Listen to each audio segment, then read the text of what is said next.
Walang Diyos na mayabang. Amen.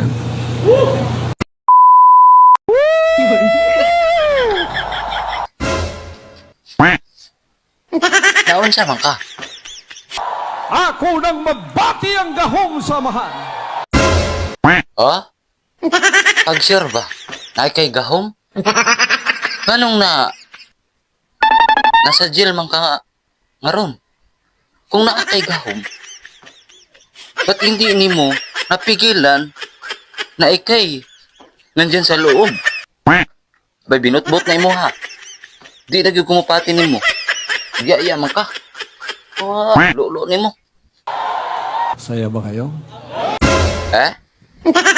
Sa imong pagtulok nako, nalipay ko?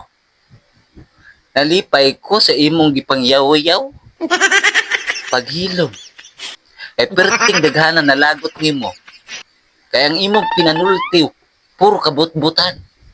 Binutbot na imo haon. Kung ako nimo, kung nagtuo ka talaga sa, kung tinudtod nagtuo ka sa Diyos, iisa ang Diyos ang tutuuhan mo. Hindi yung ikaw, inaangkin mo yung, bakit kaya mo bang pigilan lahat ng mga sakuna dito sa mundo? Hindi mo kaya. Ang gigigil ang itlog ko sa iyo. Kaya ikaw, kung ano man pinagsasabi mo sa mga tao, sa paligid mo, itigil mo na. No? Kasi walang Diyos na mayabang. Walang Diyos na maingay. Tahimik lang. Real talk. Nagyaya ka ra.